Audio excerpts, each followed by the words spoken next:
minutes, 21 seconds. 5-second tone followed by a 1-second pause. You are listening to Spaceboy Universe. Okay, gang, let's go.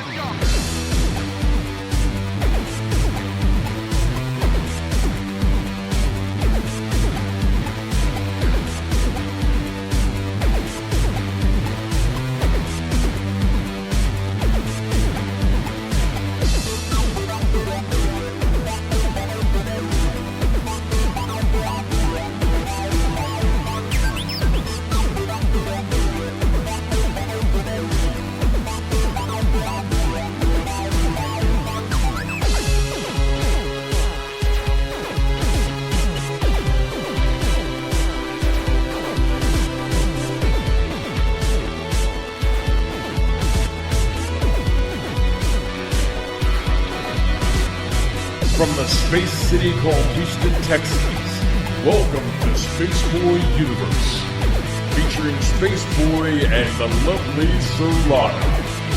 So strap in and prepare for launch sequence.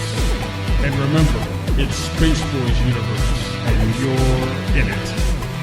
Holy smokes, it's August 13th and 2016, and it is show number 049. Tonight we have Jim and Jodi Bray of The Outer Rim, formerly Star Trek Anthology, but we'll get all into that a little bit later. As always, if you want to follow us, you can do that on Twitter at the SB Universe.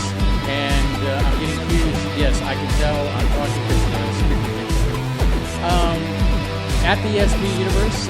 If you want to follow Surlana, you can do that at SURLANA. That's SURLANA. SURLANA. Reach my Zen here. Zen. And you can also check out the, if you want to follow along with us on Spreaker, you can do that. You can go to spaceboyuniverse.com. At the top of the browser is the Spaceboy Universe player. You'll see the little chat bubble dancing and doing its thing. Just click on that. You'll get in with all the cool kids in the proper chat area. Now, we're also on Facebook, Tumblr, Instagram, YouTube. Just look for Spaceboy Universe as the keyword. Also, you know, speaking of YouTube, it's more than just the audio broadcast that we do on a semi-daily basis here at the SBU network here. You can just find tons of video content that is Spaceboy Universe related by clicking there and doing its thing. So, you check out YouTube for video content. Now, we understand it's Saturday night. Some of you kids are pretty hip and like to go out at night, but there is on demand. We are on Spreaker, SoundCloud, iTunes, and YouTube. Can you believe that? And before I go any further, let me introduce you to the lovely co-host, Surlana. How are you, Surlana? A little frazzled. Yeah, to say the least. Hey, don't you have something you want to remind the space cadets out there? Oh, yes. If you're going to be tweeting tonight at the SB Universe, if you could add the hashtags hashtag SB Universe and hashtag Space Cadets, or one or both, that would be great. And tonight's hashtag question is, which Star Trek episode or Star Trek series is your favorite? Remember, hashtag it at SB Universe and hashtag Space Cadets. Which Star Trek series is your favorite? So that's tonight's question. Do that on Twitter, and we would love to hear your feedback. So let's see here, Surlana. Let me see. Okay, so it's raining out there. Yes, I wonder if that's contributing to our angst. So, you know, this week, so there's some thunder. There's some thunder right there. We are under like red zones all over Houston tonight. And all kind of crazy warnings, marine warnings. And I can only assume that the lightning gremlins are out there causing havoc. So, but, you know, I was going to get into our normal talk here. You know, this week I got to see two movies. I got to see Independence Day, Insurrection. And I also got to see Suicide Squad. So, you know, let me start with, I guess, Independence Day. Insurrection. I thought it was a pretty good movie overall. It was great to see characters that I hadn't seen since '96, and kind of get to be a part of that again. I love the fact that Brent Spiner is in this movie. Oh, he was. Yes, and he plays kind of a key role in this movie. Good for him. And I love the way it ends. It ends in a thing where it could be another movie. I don't think I'm spoiling it by saying, well, if at this point you haven't seen it, it is kind of a spoiler. At the end, of course, we survive another attack. Duh. But as far as the next movie is that they've got all this information to now take the fight to the aliens in space.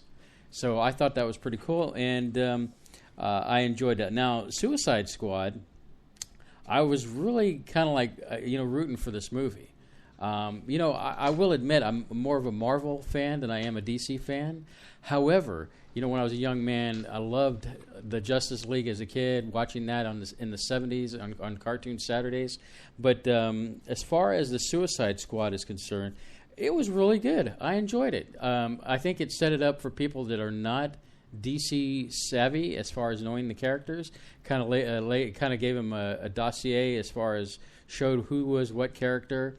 There was a little bit of how Harley Quinn becomes Harley Quinn in there, which I thought was really great. As far as I'm trying to think any main, she was definitely a main character that stood out. The Joker, I think he was interesting. I like the fact that they had Captain Boomerang in there. And the reason I bring that up is because lately I've been binge watching The Flash, The Arrow, and getting all that, and it's been very helpful to kind of refresh my memory as some of these characters are concerned. So, but speaking of, go to the movies, you see trailers, right, Surlana? Yes. Yeah. So I got to see the Wonder Woman trailer, and it looks pretty phenomenal. Now that's the one I'll go see. I really don't care about any of that you just talked about. I know, and that's why I went to these movies without you, because I know you didn't seem too thrilled. Although tomorrow we might go see Civil War. We haven't seen that one, the Avengers Civil War. And we'll get to go see it in an old dollar theater. That's going to be fun. And, so good vibes and everything, so we'll go see that. But, yeah, the Wonder Woman thing was really good. Now, there's rumors out there that director Patty Jenkins is trying to put to rest. Apparently, an anonymous open letter from a former employee is saying that, sure, the trailer looks good, but behind the scenes it's a hot mess. Are we dealing with Ghostbusters all over again? That's my question. I don't think so, unless you're just saying the fact it is centered around a female or a woman character is dooming it, which is ridiculous, and you do not want to get me started on this path. I agree with you, too, on that. So, I'm not, when it comes to the woman thing, I'm for women being in roles. In fact, Jim and Jodi can talk about some of this and when we bring them on here in a little bit here, take our mega break very shortly, and talk about women taking a lead in film roles. It'll be interesting to pick their brain about that.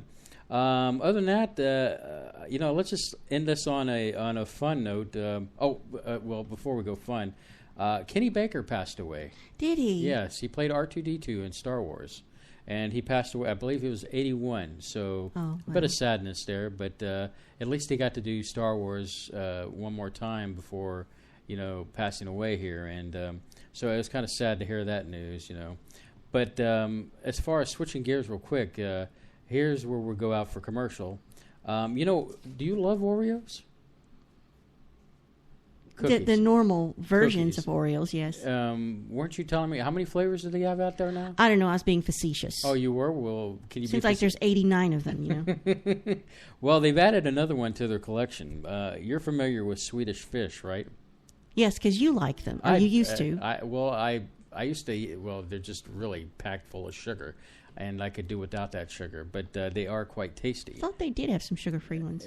So they're putting cream of Swedish Fish on these Oreos. I know that sounds terrible. It just sounds wrong. It sounds terrible when you say like cream of Swedish Fish, but so they're putting these on these Oreos, and I don't know. I'm getting to taste one, for the team. But the problem is you can't buy just one. You have to right, buy you have the to whole. buy the whole pack. And, so anyway, so with that said, let me go over here and look at our menu board. You are listening to Spaceboy Universe, and I am indeed from another planet. And I'd like to be on another planet away from this Spreaker fiasco. We'll be right back after this with Jim and Jodi Bray.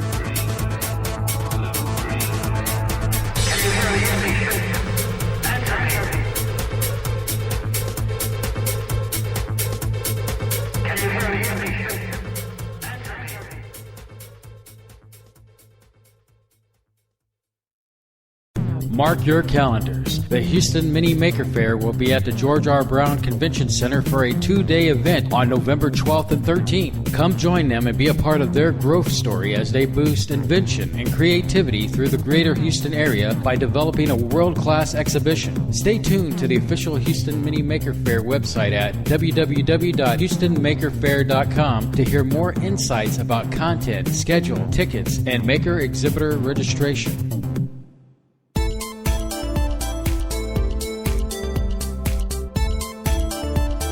Hello Space Cadets. It is announcer Savannah. I want to tell you that as a dedicated member of the SBU team, you always want to look your best. Do it in a Spaceboy Universe t-shirt. Get yours at spaceboyuniverse.com by clicking the banner on the website.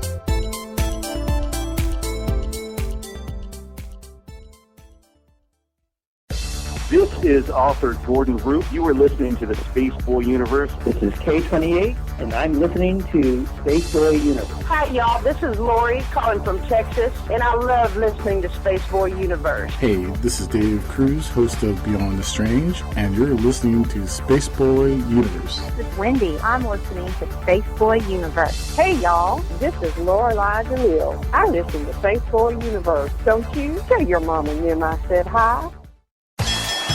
The epic battle begins this Friday. Direct from ringside at Laser Death Melt Pit. Bot versus Bot in Galaxy's 2-ton weight championship, where your challenger, Good Bot, will face the reigning champion, Bad Bot. You're terminated. Reserve seating starting at $30. 2-drink minimum, where ladies don't get in free. This is an SBU production. You're listening to Spaceboy Universe. Explore the universe, spaceboyuniverse.com. Spaceboy. And Surlana. Spaceboy, and Surlana. Spaceboy, and Surlana. Explore the universe with Spaceboy and Surlana on spaceboyuniverse.com. Hey, Surlana! What? If Spaceboy Universe was cheese, would you eat it? Come on now, it's a simple question. Maybe. SpaceboyUniverse.com.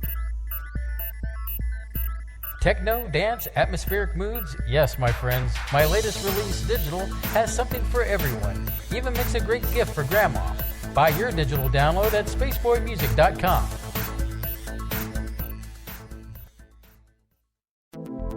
Greetings, Space Cadets. Let's see what's in the sky tonight in the Spaceboy Universe. Tonight, in the eastern sky, we have Spaceboy Universe rising above the horizon in glorious splendor. And in the west, we can see Surlanus Majoris, which is visible at 9 p.m. Central Standard Time, just below the K28 belt. So keep your eyes on the sky and listen to Spaceboy Universe. Greetings everyone. You can catch Spaceboy Universe on every Saturday night at 9 o'clock p.m. Central Standard Time. However, we know that you might not be able to catch the live show.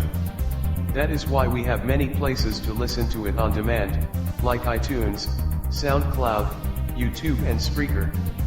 So take the universe with you wherever you go.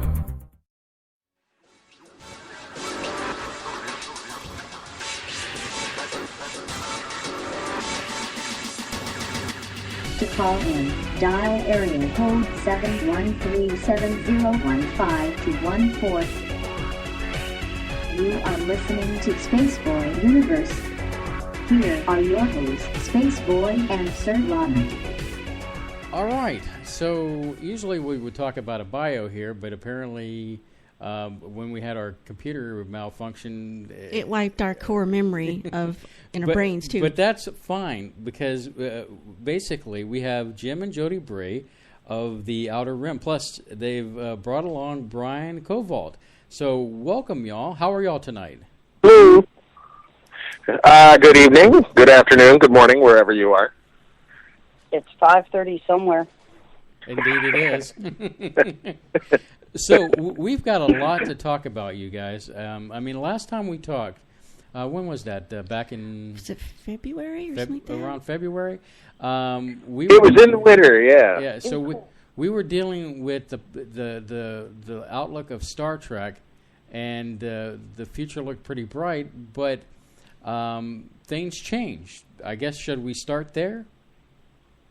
Boy, did they ever change. Yes. Oh, Yeah. Oh, boy. Well, we had this lawsuit that dropped. We didn't. Another fan. Well, I say we in the community had this lawsuit that dropped on Axonar. Mm-hmm. And there was some back and forth, some shoving back and forth between CBS, Paramount, and Axonar. And then CBS decided to drop some guidelines. And I'd say just go Google the fan film guidelines and you'll see what I'm talking about. They are so restrictive that it pretty much shut down every fan film there is in the Star Trek realm. Mm-hmm. The biggest one that hurt us was the rule about you can only have 2 segments, 15 minutes each, or 2 segments equaling 30 minutes, and then you're done. No sequels, episodes, remakes, nothing. You're done. 2 and done. Well, we had much bigger plans than that. Right. Much bigger plans. So after some angst and hand-wringing and a great... Gnashing of teeth. Gnashing of teeth and wringing of hands and all of that, we pretty much unanimously decided that we need to leave the Star Trek universe altogether because it had become just too restricted. And we had a look at our scripts, and we decided, what we have here is good science fiction. Mm-hmm. It doesn't have to be Star Trek. We could yank all the Star Trek out of it, and we still have good science fiction. Mm-hmm. The sad thing was the fact that, for now anyway, in the hopes that things will lighten up later, we had to drop Assignment Earth altogether. Because it was just, it was far afield, and yet it was still CBS. Still CBS. There was no way to really separate it. No. Yeah, and there was no way to de-Trekify it and have it be recognizable. And that's a shame because we had a lot of people really looking forward to that particular story. Yeah, but what we did have was an ace in our back pocket, and that's Bryan Covault's story. He wrote this, what we thought was going to be a little one-off episode in the anthology, and as we looked at it, we said, there's greater potential with this story. It's a story about a mining survey vessel with a 5-man crew, 4 men and 1 woman, and they encounter the unknown in the story, a dangerous unknown. And we realized that this is a pretty plucky group, and we could probably do a lot more with them because, let's face it, they're on the outer fringes. They're the first people to arrive after a planet has been discovered to sweep over it and scan it and see if there's any usable minerals down below. I don't know how plucky I can get. You're not plucky. You're clearly in charge. You're captain. I'm in this. So do I have to be plucky? I don't know. So we decided to take Bryan's script and make it be the pilot for the whole series that we're going to do. It's still going to be an anthology, right? Where we've de-Trekified all the other scripts and created our own universe that's a little more industrial. It's not quite the utopia that we find in Star Trek. It's a little more Wayland-Yutani, kind of like Aliens. Oh, wow. Interesting. Very interesting. Yes. Yeah, more militaristic, more capitalist. Less government-run, more Corporate. Yeah. Yeah, well, the government is run by the corporations. Pretty much, yes. Kind of a situation. And what that idea does for us is it allows us to speak about current events. Because let's face it, we're seeing a lot of this corruption going on right now. Mm-hmm. Evil government corruption. We're seeing a lot of nonsense going on, and these episodes will allow us to speak to that in some regard. That's what Trek does best, is take current events and problems and then hide them under aliens and things, so you can view them from another angle and really put it in your face if you have to. Right. Exactly. So we can still go back to the roots that Roddenberry created, but under another guise, and in our own universe where CBS can't hunt us down and sue us. So, well, I think you were always careful about that. I'll anyway. hunt you down and gut you like a fish.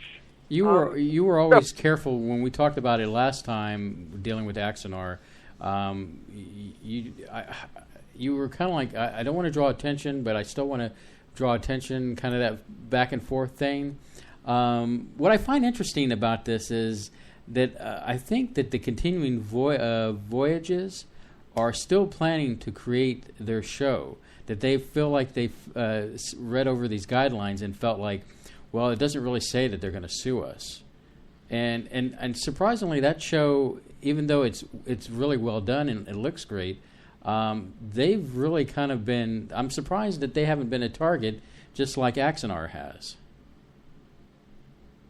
Well, Axanar is just, and this is just my opinion, but I just don't think Axanar is really ever going to happen. Mm-hmm. At least not the way they had planned. Right. If it happens at all, they've run aground basically, and there's not much more they can do with these guidelines. They're just as hogtied as everyone else. Mm-hmm.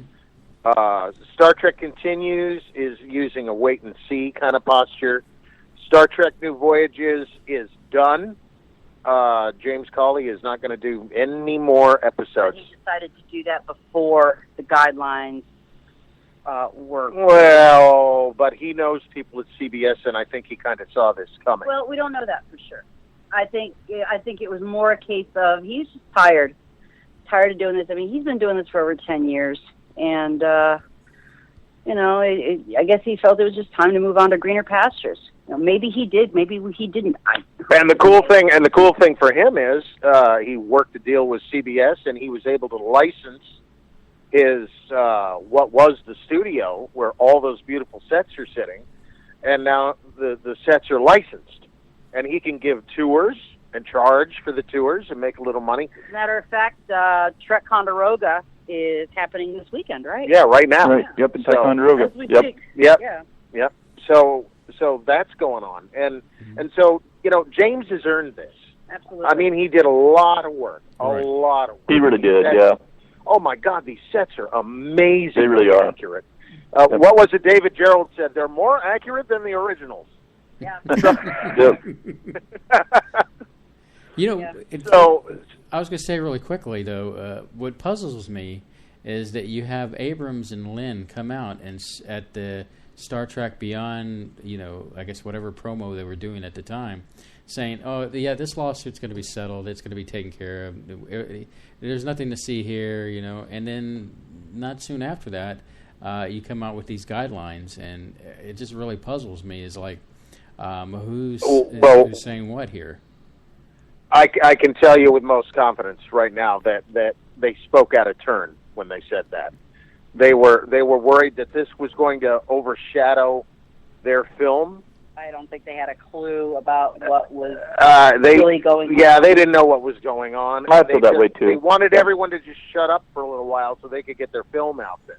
Now that's the impression I did get because they've got all this money invested in Star Trek Beyond, and the last thing they need is a revolt on their hands. And like Into Darkness, although was a decent movie, it didn't do that great for fan service. And but I guess they had this concern that this movie could go.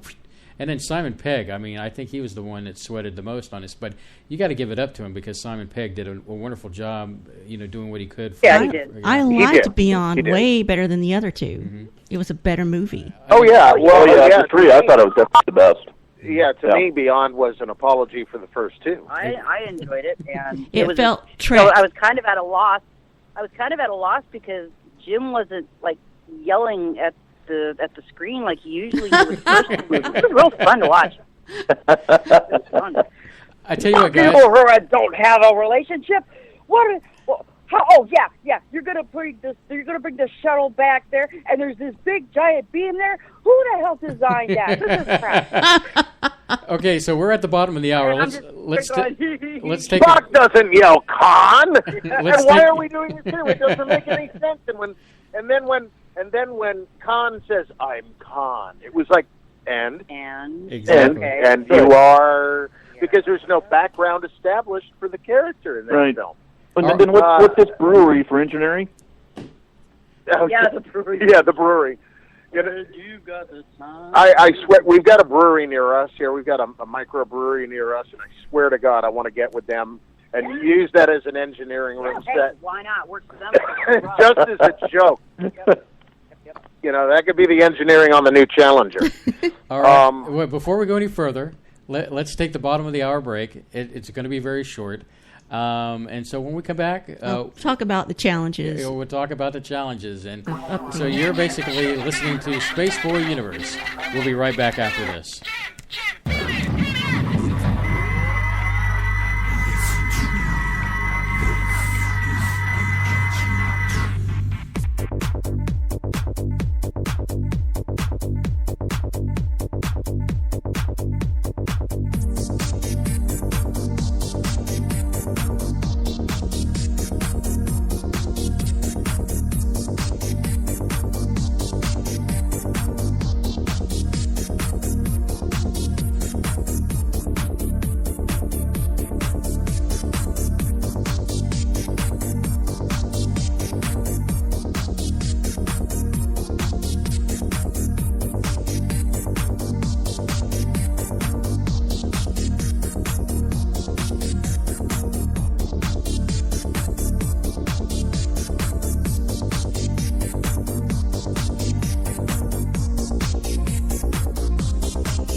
You are listening to Spaceboy Universe. Now here are your hosts, Spaceboy and Surlana. All right, so we're back, and it's been a lively conversation behind the scenes here. And I wanted to ask, okay, so these new rules came out, and they came down, and so you've got all your stories in place and ready to go. I don't know if you'd already started filming, so what were your challenges of having to backtrack and take all this either apart or rename or redo? Was it a challenge? Did it break your heart, or did you say, "Oh, well, this gives us a new challenge, and we could take it in a new direction"? Well, I had to scrape my heart off the floor for beginners.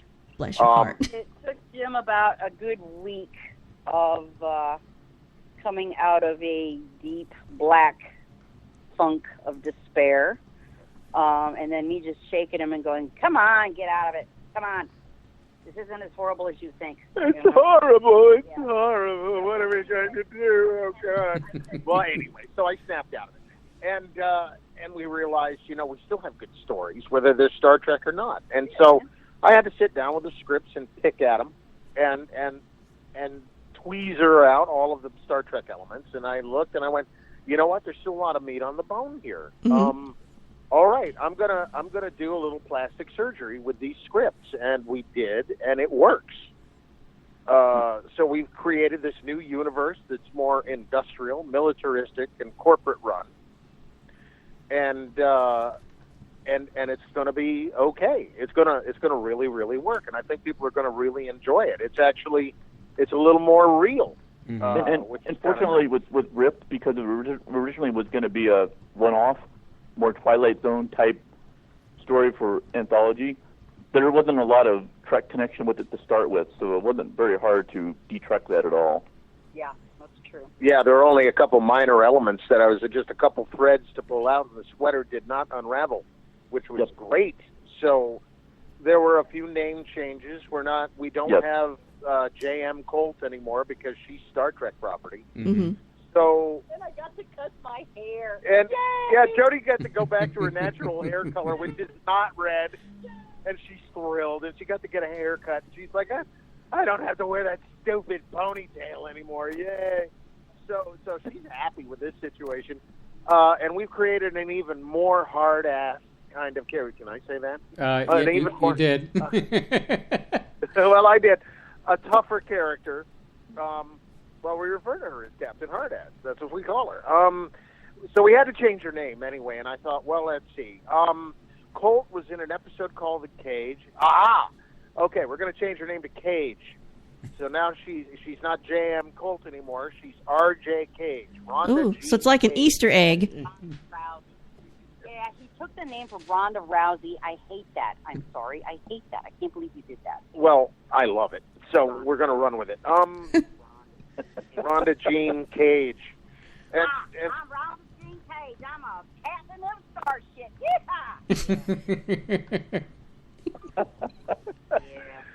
No, she's even tougher than she was before.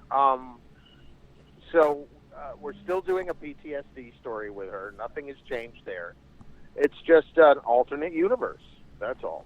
So instead of stepping forward or back, we kind of went sideways. Yeah, we went sideways. Out of the building. Out the block. Yes. Exit, stage left even. Yeah. So the biggest challenge really for us is that when it was Star Trek, we had sets that we could use because there were Star Trek sets out there that would let you shoot on those sets, like New Voyages. And we have uniforms that will never be worn. Well, no, they could be altered. Yeah, they could be altered. But I mean, that was the other thing that I was crying over was the set design and costumes. All of our uniforms, $3,000 worth of uniforms that we can't use now. Oh man. Oh yeah, that was awful. So I mean, I've got a friend who sews very nicely.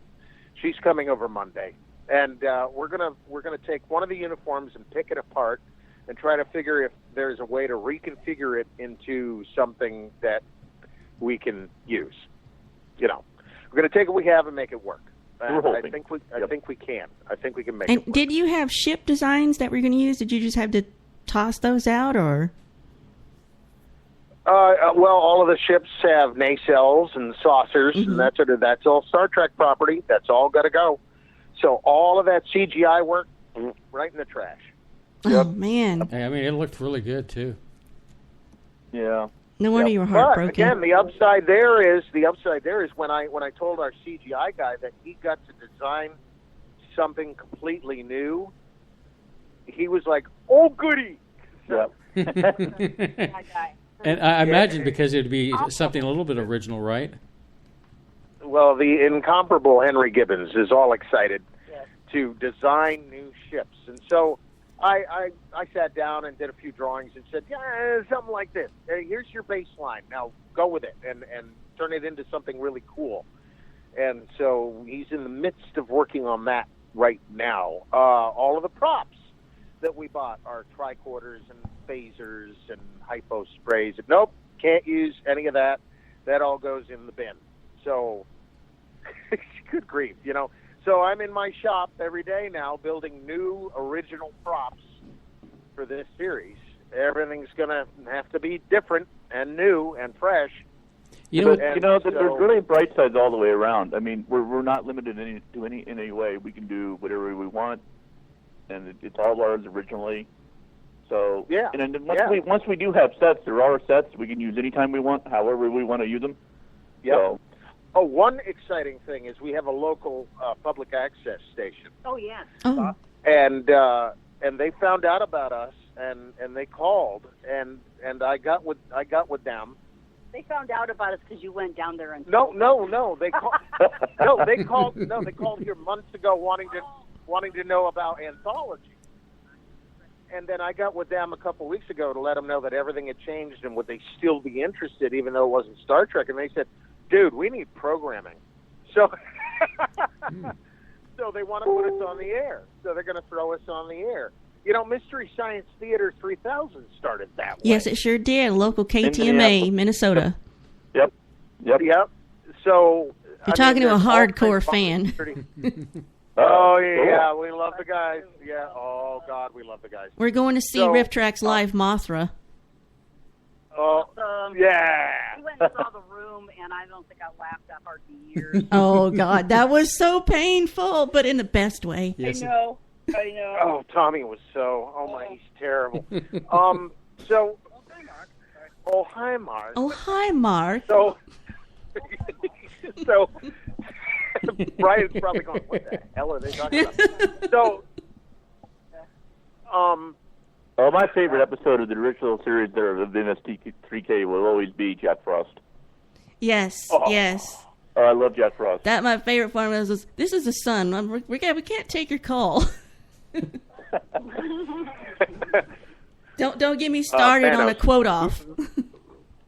Oh, yeah. Manos, Hands of Fate. I've seen it 6 times with 6 different variations to it. And actually, there's a video game out there based upon it. There's a Room video game. Cinnamon Toast Ken is played it on YouTube. It's based on The Room. Are you kidding me?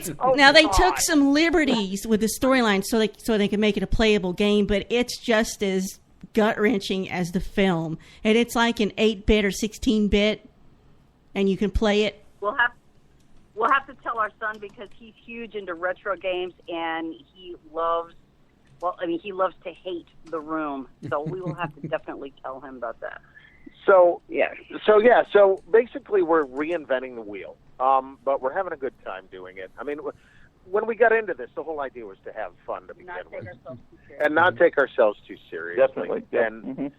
And we don't, right, Brian? Oh, no, we definitely don't. No. We want to have a good time. We want to be able to create. And actually, Peters did us a favor in one way, because now we're able to really cut loose and make something really, really unique and something that I think everyone, I don't know about everyone, but I think a lot of people are going to go, you know what, that was really cool. Well done. Because we intend to, bring all of our talents to bear as well as we can and make something that's going to be a lot of fun and really good stories. I kind of wonder if you can make a play about this, about your struggles, and make it into something else after you're done with all your production. Well, the thing is, like I said, the stories are still good, whether they happen in the universe of Star Trek or our Outer Rim universe. A good story is a good story. I don't care where it happens. This kind of reminds me, Jim, of the show Andromeda, where it was like a Trek kind of thing, but the difference was that everybody got fed up with the quote unquote Federation of that particular show. It had I guess it starred Kevin Sorbo, Kevin Sorbo. Yes. Kevin Sorbo. Yep. And so I think that that was kind of an interesting take on. I think of it as a Star Trek takeoff because, in principle, it had Star Trek ideas. And I think that based on you've got some great writing here that these shows can be easily flipped. And I was going to ask you, Bryan, where do you find your inspiration? That's what I was going to ask. Where did the ideas for the scripts come from? What are what is your muse and what inspires you? You mean for Rift? This Rift episode specifically, or no, in general. In general, yes. I've watched a lot of movies in my life, and I've watched and read a lot of sci-fi. So just in general, and a lot of things is I have ideas or concepts that appeal to me, and so I try to figure out how to work them into a story, and that's really what happened with Ripped. There's a character in there that I've been wanting to do for 3 or 4 years, and I could never find a way to work that character into a story, and this just popped into my head and just flowed right out. So. And what was really neat when we first sat down and read this script, a bunch of us sat down and read it together. Everyone took a character, and we just kind of went through it, kind of a table read. And by the time I got to the end of it, because I'm always looking, all right, some of this is going to need a nip and tuck here and there. And we got to the end of it, and I went, I don't need to do anything to this at all. I mean, it was like a final draft, and he said it was his first draft. Bryan's an amazing talent, and he doesn't even know it. It was an astounding piece of work, and it was just so tight and so well put together, and the pacing was just right on point, and the pentameter of the way everyone was talking just fell into place, and so I'm thrilled to make it be the pilot because I so enjoyed this script. And I've been spending the last couple of years going, how are we going to work Bryan's script into the mix? What are we going to do? And then when all of this hit and I realized that we could use Bryan's script as the jumping off point for everything else that happens, because his script sets the tone for this new universe. It really, really does, because they're subcontractors working for a larger corporation.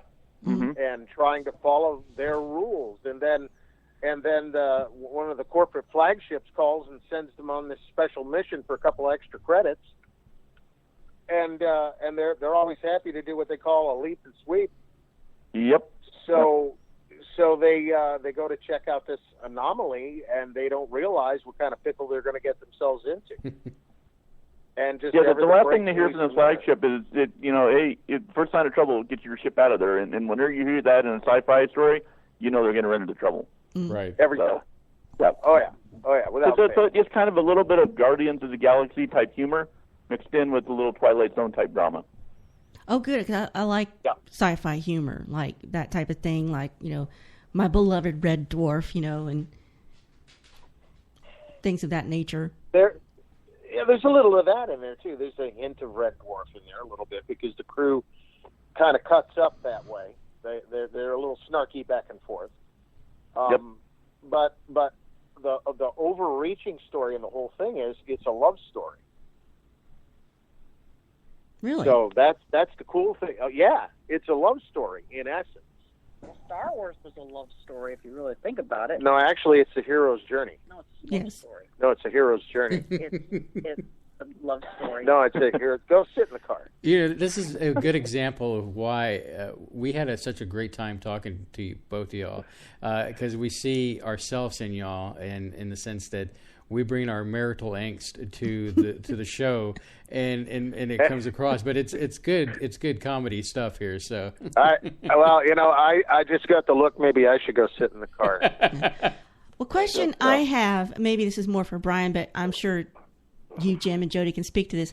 What always intrigues me is, I admire anyone that writes scripts or screenplays, novels, books, anything, because it's something I wish I had the talent to do, but I've never bothered to try to pursue it. But when you're writing science fiction and you're making up your own world and your own universe, how do you keep up with your own world set of physics or lack thereof, or like, if this planet has half gravity or no gravity.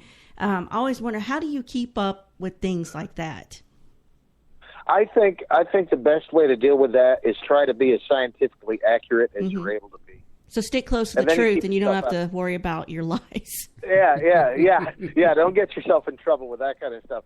The biggest argument I'm having with everyone on the team right now is I love transporter technology, and I'm trying to figure out how can we have the equivalent of the transporter, but it's not exactly the transporter. And I've been kicking around a couple different ideas. Why do we need a transporter?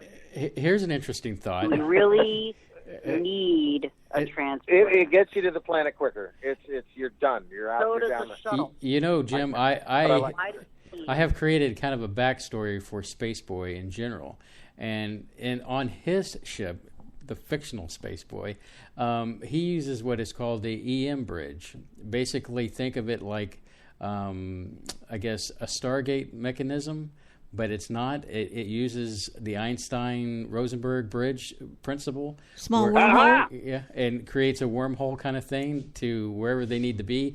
Then that's exactly what I was thinking of doing. That's exactly what I. If Gary were here, he'd say, "Yeah, we argued about it for about an hour and a half." And I was listening in right now. He's going, "Dang it!" Because when I was thinking of sci-fi, I didn't want to mimic Star Trek, but I wanted to create some kind of thing for my universe, a kind of a fictional story for Spaceboy in general. And on the ship, that was what I came up with, is something like that Rosenberg Bridge, where you could just go and be transported where it's you like need. Portal. Yeah, portals. Now you're thinking with portals. Yeah, portals, exactly. Is that for the QE Expressway in Brooklyn? The Rosenberg Bridge, is that near the expressway in Brooklyn? I'm sure it is. You would know. Yeah, the Rosenberg Bridge. Okay. Anyway, yeah, that was one thing that we had discussed, is have it be a teleporter, rather than the other thing. You would basically just kind of get sucked through a straw down to the planet. Right.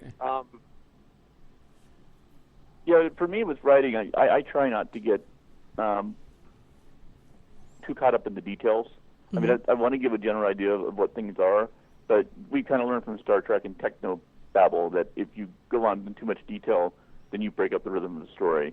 Not only that, but you set yourself up for the sciencey fanboy argument that wants to nitpick everything. I can imagine from your point, Brian, you want to just basically convey the story. And then there's somebody that comes along that, crew gets transported to here, or crew gets travels from this point to this point in ship, and then somebody takes those generic terms and kind of creates, crew gets transported through EM bridge, or crew travels in spaceship, or thing, whatever they want to describe it to get it more detailed. So. Mm-hmm. Yeah. The big question is it the ship that's moving, or is the ship moving space? Right. Exactly. There's always that argument. And one of my thoughts about the teleporter was, since it's a wormhole, what happens if space shifts in some way, or some gravitational interference happens and moves the other end of the wormhole? So you could set yourself up for interesting stories using the time teleporter. travel. You can do it with time travel, or like the one end of the wormhole's not stable. It keeps jumping moving around. Well, they say that if at one end is stable, that happened in TNG, an episode of TNG. But it's still based in theory, good solid theory, and it just leads to other episodes. I mean, that's what I liked about the portal bridge, or bridge that I was thinking of. And it's funny that you are on that same thought. Maybe you're onto something, Jim. I mean, two Jims can't be wrong. Well, right? that's why I like that's why I like to stick with Roddenberry's rule, which is it does not matter how a thing works. That it works is what's important. Mm-hmm. Mm-hmm. Yeah, I agree with that. I really wish you would take that philosophy when I try to explain things to you, in real life. You don't need to know why. just know that, I'm right. And go Amen. from there. And it is a love story. If we would just do things like I want them, nobody would get hurt. Where's the fun? Where's the fun in that? See, she knows.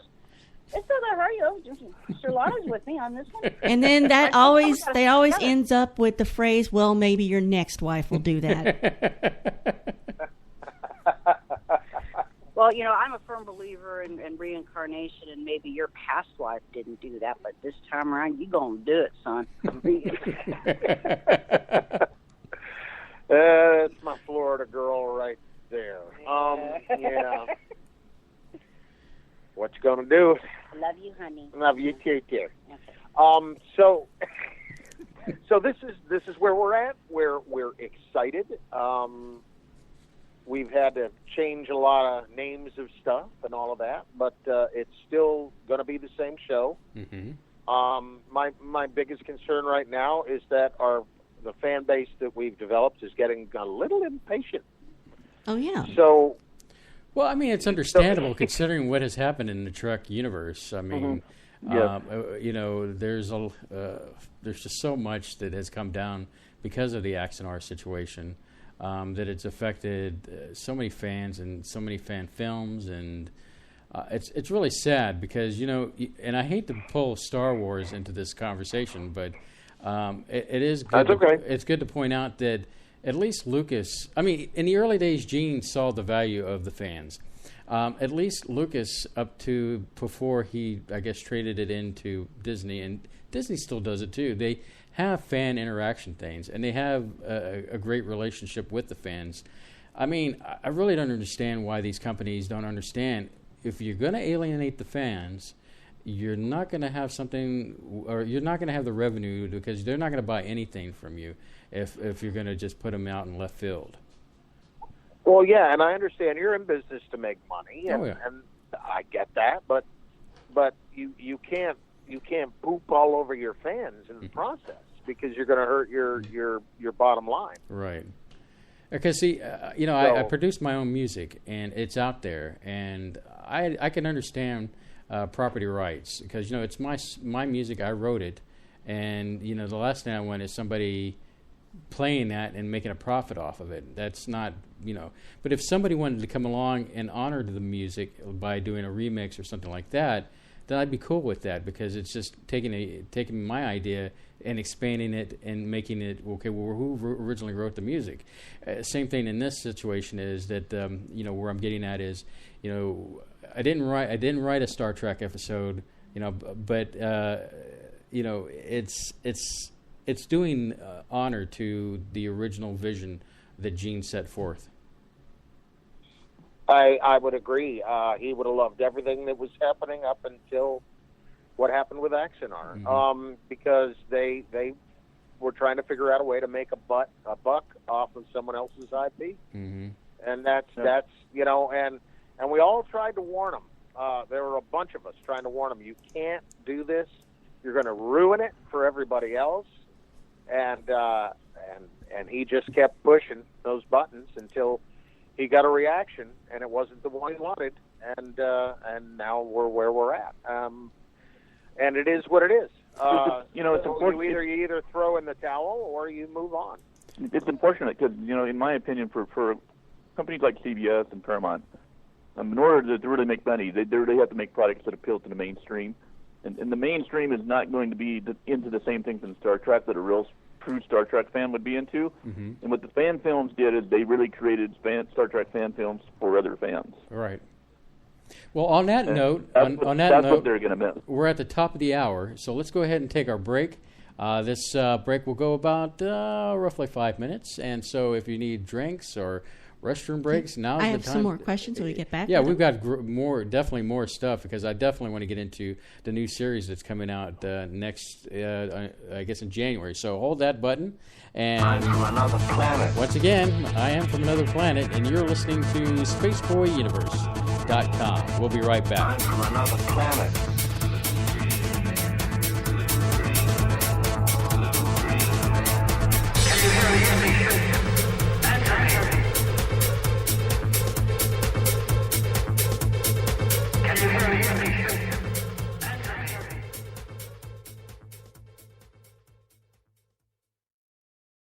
Mark your calendars. The Houston Mini Maker Faire will be at the George R. Brown Convention Center for a 2-day event on November 12th and 13th. Come join them and be a part of their growth story as they boost invention and creativity through the greater Houston area by developing a world-class exhibition. Stay tuned to the official Houston Mini Maker Faire website at www.houstonmakerfair.com to hear more insights about content, schedule, tickets, and maker exhibitor registration.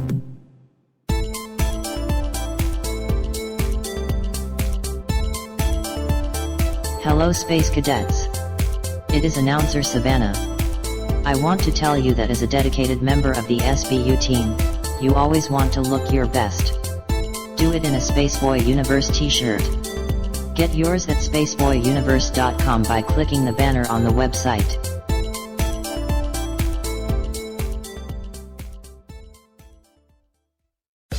This is author Gordon Root. You are listening to the Spaceboy Universe. This is K28, and I'm listening to Spaceboy Universe. Hi, y'all. This is Lori calling from Texas, and I love listening to Spaceboy Universe. Hey, this is Dave Cruz, host of Beyond the Strange, and you're listening to Spaceboy Universe. This is Wendy. I'm listening to Spaceboy Universe. Hey, y'all. This is Lorelai DeLille. I listen to Spaceboy Universe. Don't you? Tell your mom and them I said hi.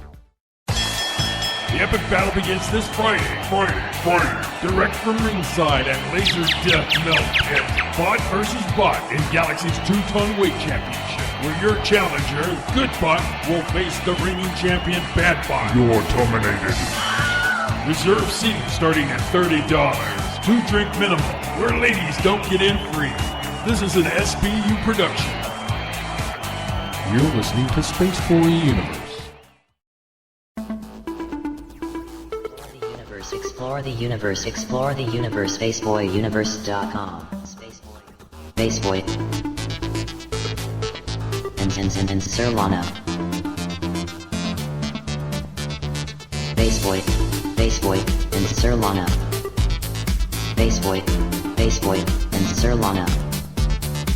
Explore the universe with Spaceboy and Surlana on spaceboyuniverse.com. Hey, Surlana! What? If Spaceboy Universe was cheese, would you eat it? Come on now, it's a simple question. Maybe? SpaceboyUniverse.com. Techno, dance, atmospheric moods? Yes, my friends. My latest release, Digital, has something for everyone. Even makes a great gift for Grandma. Buy your digital download at SpaceboyMusic.com.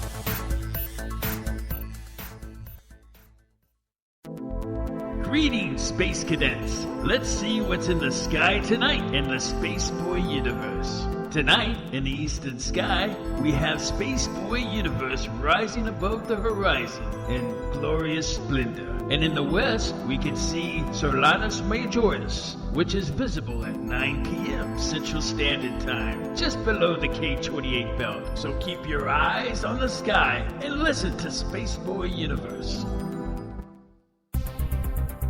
Greetings everyone. You can catch Spaceboy Universe on every Saturday night at 9 o'clock p.m. Central Standard Time. However, we know that you might not be able to catch the live show. That is why we have many places to listen to it on demand, like iTunes, SoundCloud, YouTube and Spreaker. So take the universe with you wherever you go.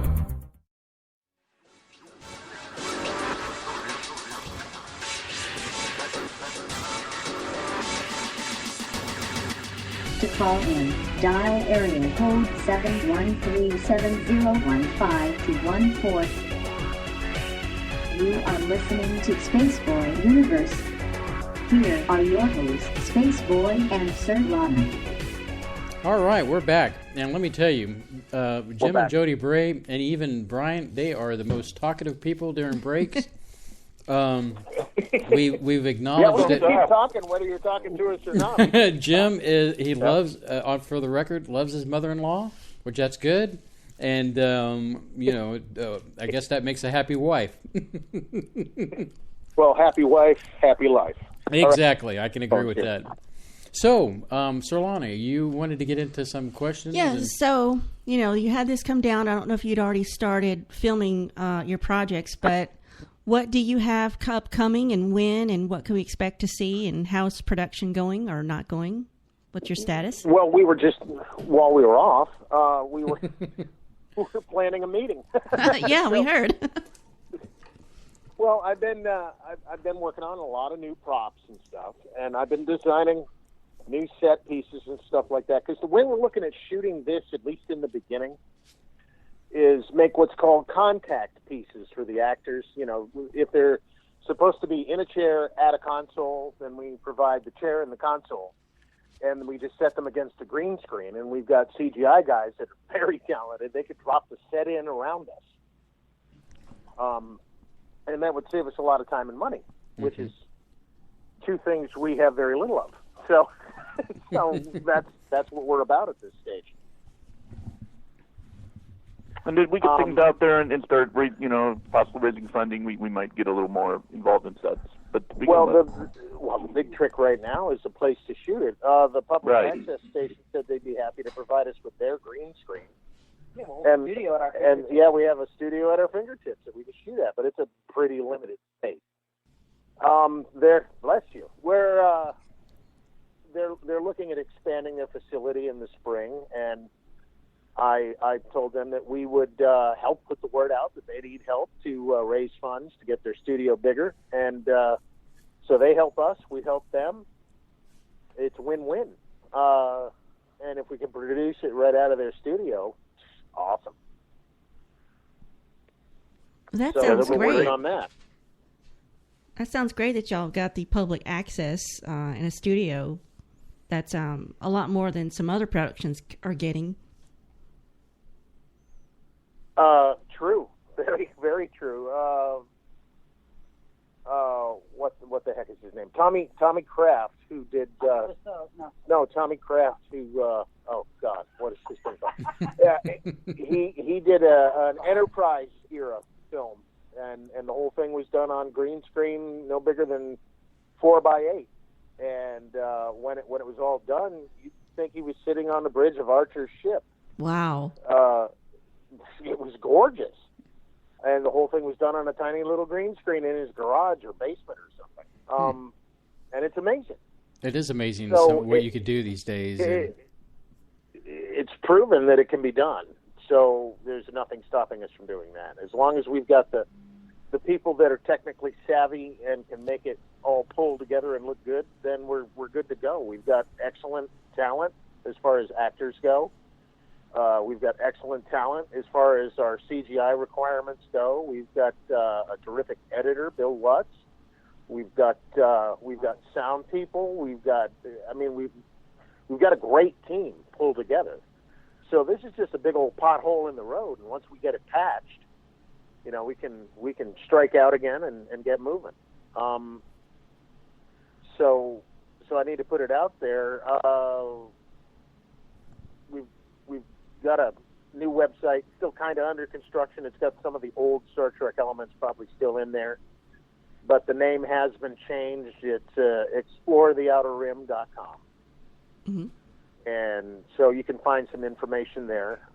We've started a new Facebook page called The Outer Rim, it's Explore the Outer Rim. Don't ask me. So you can check that out. When we started looking at the name The Outer Rim, we discovered there's a lot of Star Wars sites connected to that name, The Outer Rim, because they do refer to that in Star Wars as well. Yeah. And we bandied about, would that be wise to do? But once we added the word explore to the front of it, well, then everything fell right into place. So we're good. The tough thing we're trying to figure out now is how do we take... What is it, Brian? How many do we have on the Anthology fan page on Facebook? Close to 5,000 now? It's something like that. I think that's right. Followers. Yep. And we're still trying to figure out how do we move them from the old page over to the new page without having to notify each one of them individually. And Facebook isn't set up to do a big move like that, unfortunately. Right. We can't change the name of the page itself because we already did once. It was Starship Anthology, and then we changed it to Star Trek Anthology. And once you change it once, you can't change it again. So so we may lose some followers, and I want to avoid that if we can. So we're trying to figure out how to make that happen as well. Just going to post on your Facebook site, the one that everybody's following every day. You know, just move to this link, move to this link, move to this link every day. Yeah, rebranding. Yeah, we'll have to keep doing. Yeah, we'll have to keep doing that until we get as many as we can get, and then shut the old page down. Yeah, rebranding is a challenge. Well, yeah, because we've been told, you know, you've got to get rid of the name Star Trek. That's another thing. You're not allowed to use the name Star Trek in any of your production. Say Star Trek fan film. You can say Star Trek fan film. Mm-hmm. But that page says Star Trek Anthology, and so that's a no-no. So we got to get rid of that at some point. Can't have Star Trek in your name now. Nope, can't have. You can make all the Star Trek fan films you want. You just can't call them Star Trek.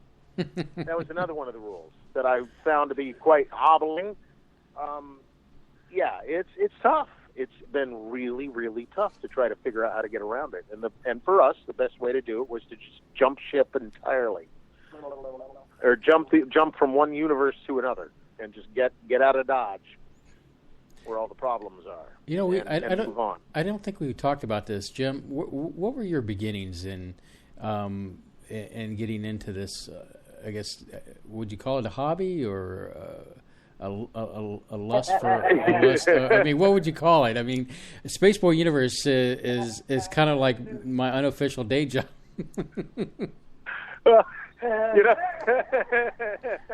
You know, it's funny. I wrote an article. Jodi and I wrote an article together the other day, and it begins with the line, "Oh, the things I get myself into." Jodi and I have been doing theater for decades. Mm-hmm. I caught the bug when I was a high school kid, and Jodi and I owned a theater company down in Florida for a number of years, and had a lot of fun doing that. And then we did some theater up here. We've got a couple of local theater companies here, you know, community theater. And we had a lot of fun playing with those guys. And then when I saw the folks out in Oklahoma had gotten their hands on the old Starship Exeter set, I went out there to help them restore that set. And when we saw that they needed someone to play J.M. Colt, Jodi bears such an amazing resemblance to Lauren Goodwin Laurel Goodwin, that you know, I showed a picture to the guys and went, "Oh my God, can she act?" I said, "Yeah, she can act." And they were like, "Well, we've got our Colt," you know. And when all of that kind of fell through, and we got with James Cawley and his bunch, he offered to let us use his sets. And said we should just do our own thing. And that's how it all got started, really. And then one thing led to another, and then he moved from the rundown facility he was in Port Henry. He moved everything into a much larger facility in Ticonderoga, and he had construction in earnest on all his sets. And that rebuilt everything. Everything built at this point. Everything. Yep. But when he started construction, it kind of put everything else on the back burner, and I wanted to keep moving forward. So after much push and shove, we realized, you know, I'm going to be a burr in your saddle, James. I'm just going to go back to our friends in Oklahoma. And we were all set. We would have been shot out by now. Yep, we're going to do it now. We were going to do it in early August. Yeah, we were going to shoot in early August, but last day was going to be the 12th. Yep, and the guidelines dropped. And that was it. I had to, and that was it. We had to cancel the shoot because there was no way we could do what we had planned on doing. Oh, so you hadn't started shooting yet? In fact, y'all were supposed to start shooting this past Saturday, weren't you? Yeah, yep. And that all had to get canceled. We had done some test footage down in Ticonderoga about a year and a half back, roughly, and it looked great. And it was enough to make a couple trailers out of, and to tease everybody with. It was all good stuff. It was good. I remember the stuff you posted was very. But you didn't lose a lot of like production films because you hadn't started yet. Yeah, at least you had that. This was going to be, and last weekend would have been our big shoot. where we would have knocked out 2 episodes worth of footage, and we'd be in the editing process right now. But all of that went, and so we're back to square one, sadly. But okay, nope. My mama didn't raise no quitters, so we're forging ahead. And I think in the end we're going to be very happy. That's my feeling. Well, the thing is, we could walk away, but my God, we've had equipment purchased. Yes, we've had. I know. I know you know. I know well. Brian knows very well because he's the one who purchased the equipment. Because he's one of our producers as well. So we have 2 cameras to shoot with now. Another one of our producers, Val Caitlin, she got us tripods, and she paid for some of the uniforms. We've had so many people just show such extreme patience and generosity, and so that needs to be paid back. And the way you pay that back is you get the darn thing done. Mm-hmm. Mm-hmm. You don't throw in the towel. You say, all right, we've gone up on the rocks. We need to winch ourselves back out into the water and get floating and get moving again.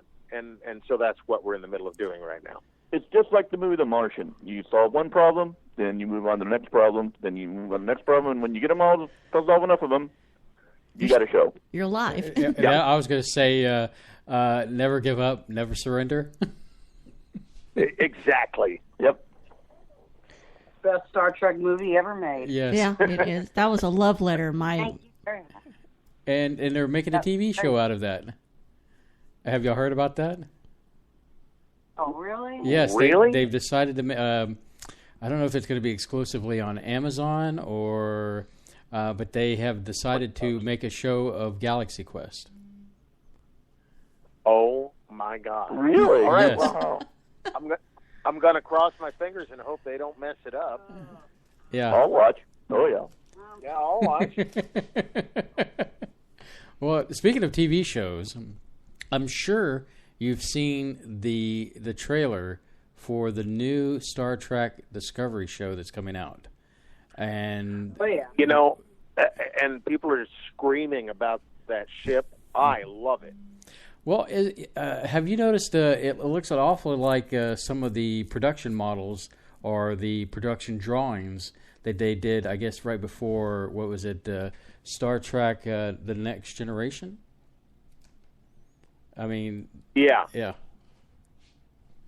Well, actually, it was for a film they were going to do. What was it? Something about Titans.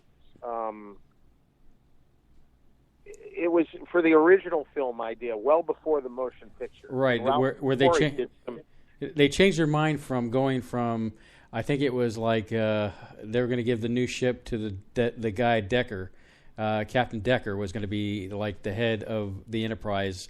And then, of course, I guess Kirk was in, an admiral and at the school at Starfleet, and Spock was off doing his Vulcan thing, and they changed it. Well, in the Titans story, it was either Kirk or Spock had gone missing, and their mission was to go find them. Mm-hmm. And it's got a few touches of the story in Star Trek V in it. It was going to be really interesting and strange and different.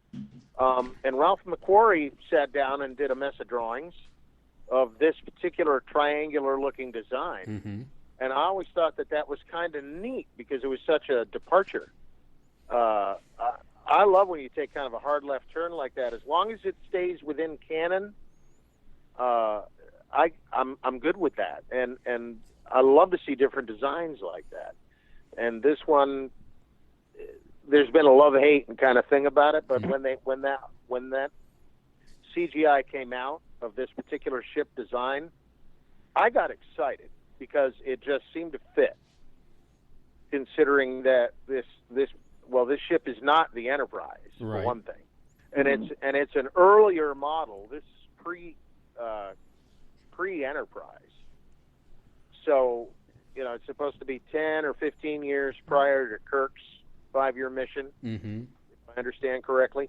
So its retro look fits. Yes. But I have to get used to the wider back end, but I think the rest of it looks super. Now, another thing that I heard that based on this show is it takes place in the Alpha timeline, the original timeline before. It's in the Prime timeline. It's not the Kelvin timeline, and so I think that's great because you have an opportunity to have original characters, from what I've heard and read, possibly come on the show, or people that have already been on Trek become different roles, but still kind of be on Trek again, kind of thing. Kind of like what Brent Spiner did when he was playing the younger Dr. Soong. Yeah.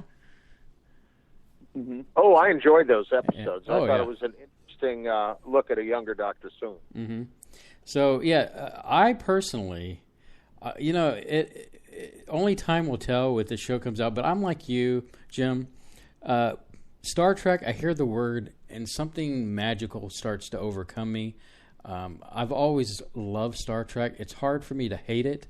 I may disagree with the way some people have managed it, but in the end, it's something that sparks an imagination within me, and can be summed up in Star Trek Beyond when near the very end of the film, when Spock opens this case from our Spock, and there's that photo, and you're just like, oh, I just got punched in the gut. Oh yeah, that was a bittersweet moment in the film. Yeah, I that was a thought it was wonderful pretty moment, neat. though. Really. Yeah, it was. Here he is looking at his older self, and all of his friends much older as well, and looking at it's a there but for the grace of God go I kind of moment. We talked to and it was cool.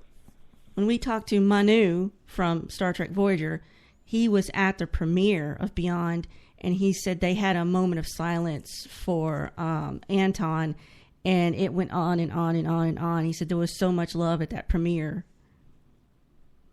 Oh yeah, well, Anton, what he did with Chekhov, I thought was terrific. Mm-hmm.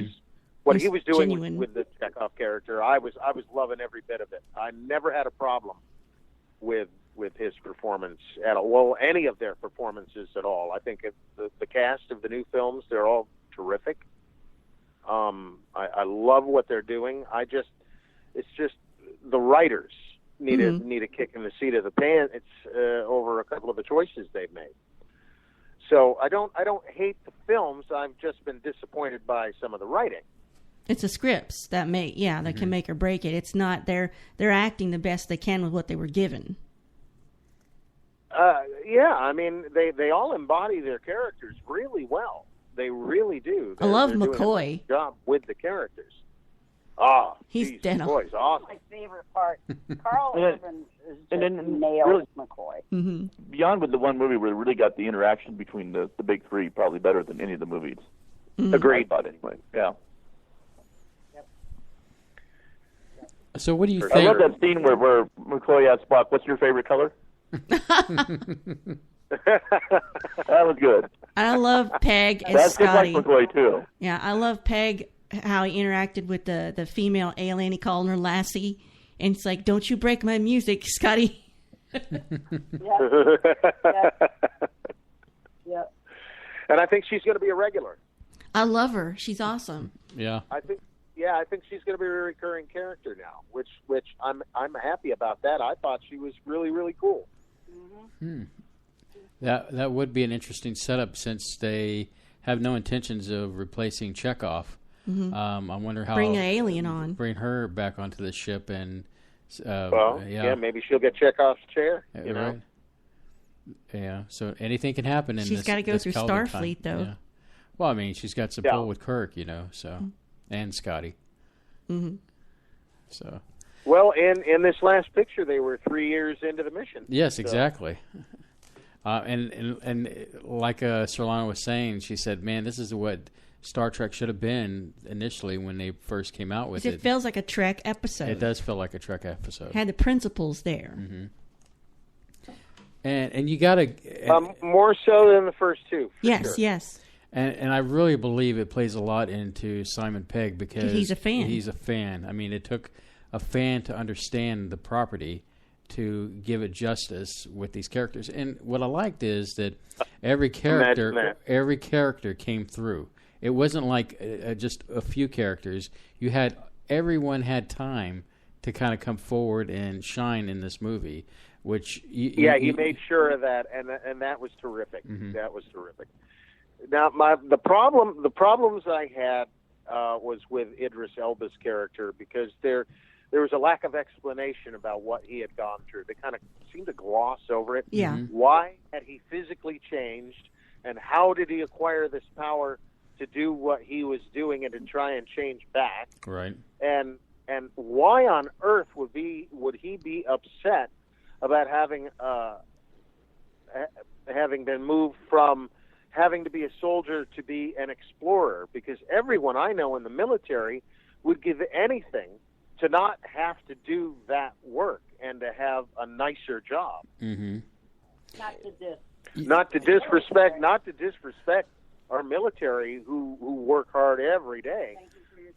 Thank you for your service. But given the option, I just don't understand what he was so angry about. It just didn't make any sense to me. Well, you don't think they were playing it up as the warrior that who is now in Autumn, that he's not, and he's not, it's kind of like it's like a Klingon without a purpose. Exactly.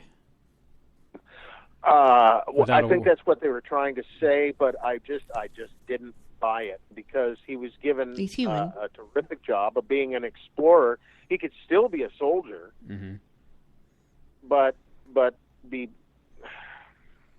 It was just such a nicer job, and I just didn't understand what he was so upset about. It wasn't like he didn't have a purpose; he was given a new purpose. Mm-hmm.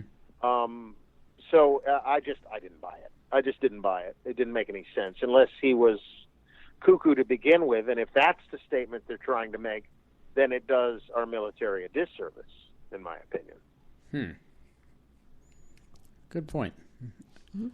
So, the future of Star Trek, what do you think?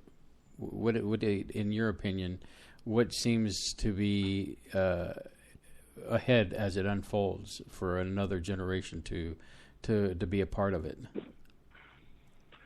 Well, I think if you're a fan, and you would like for your kids to be a fan, start them with the original and let them see where it all started, and then just kind of walk them through it. As far as the future of it, I'm worried about them streaming it rather than broadcasting it. Really? I feel like you're not going to hit your core audience. I really don't think you're going to hit your core audience. It worries me. Yeah. Oh, as far as them doing the CBS Access versus actually being on, yeah, I have to agree with you there. It's almost like you're putting up a door and locking it behind a door, whereas it has the best opportunity to be seen by everybody and just be exactly dived into. It seems exclusionary, and the thing is, well, you look at what CBS has done with, say, Hawaii 5-0. I thought it would never last. I mean, they're doing a terrific job with it, but look how well it's done. In how many years has it been back on now? Several, with a younger, several years. Cast? Yeah, several years.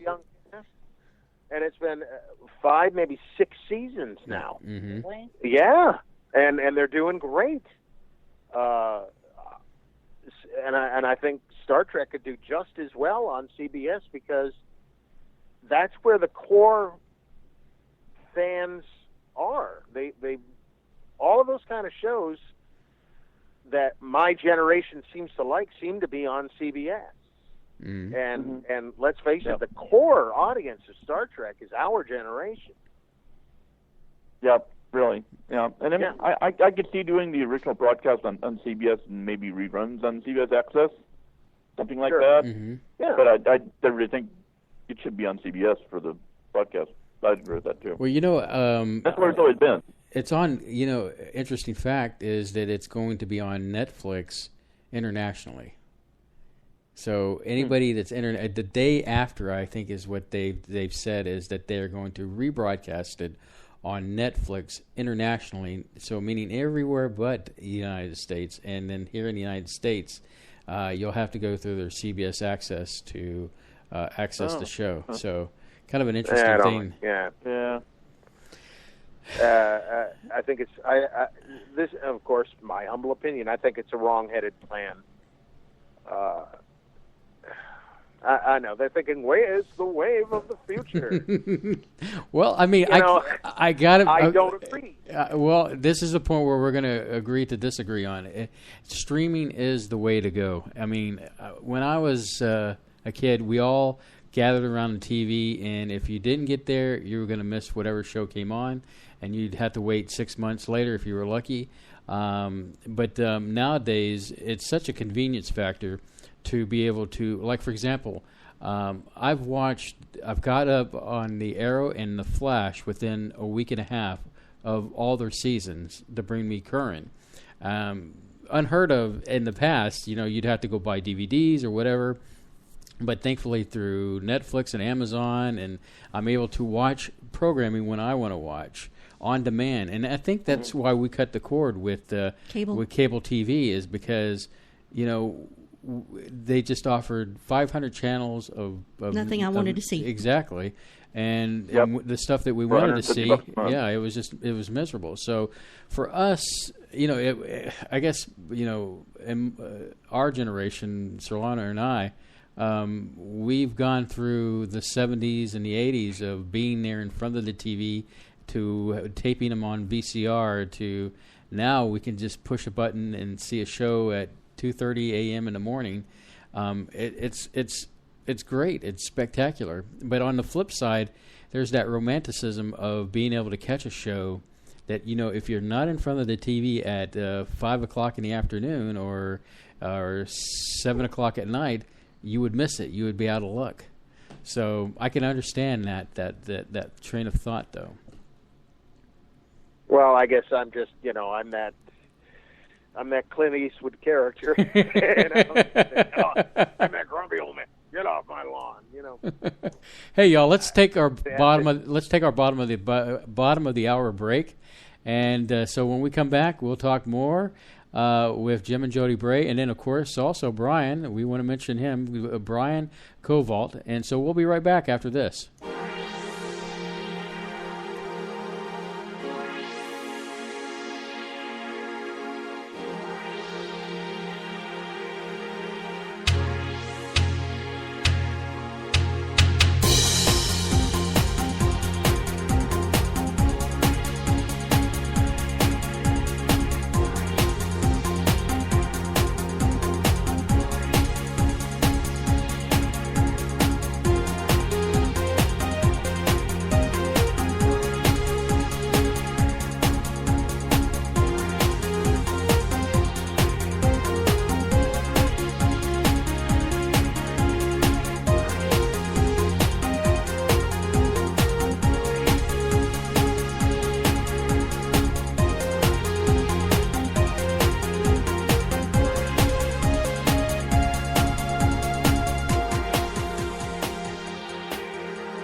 are listening to Spaceboy Universe.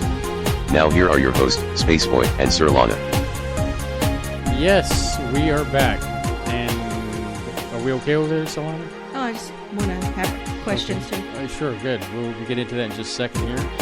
As the song is about to cut out here, I didn't want to ruin this. Yes, join Spaceboy, that would be me, every Wednesday night at 8 p.m. Central Standard Time, where I will sit here and Surlana might join me and play music from my music vault. You'll never know what you'll get. It's always a treat to tune in, so that is spaceboymusic.com, Wednesdays at 8 p.m. Central Standard Time.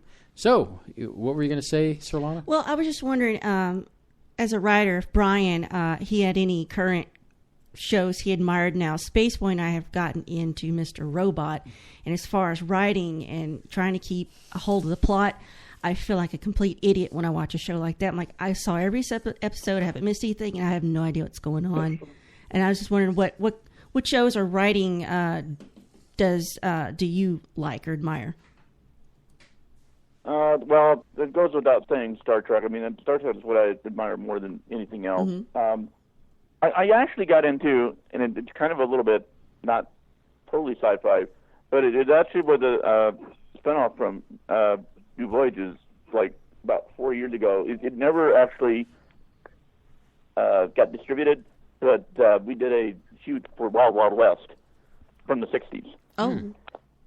And as part of that, I watched the entire series on DVD, and I really got to like that, especially the first season, black and white, because it was more Twilight Zone. So, yeah. But that's not strictly space kind of sci-fi. So it was like the first steampunk sci-fi kind of thing. Right. Kind of neat.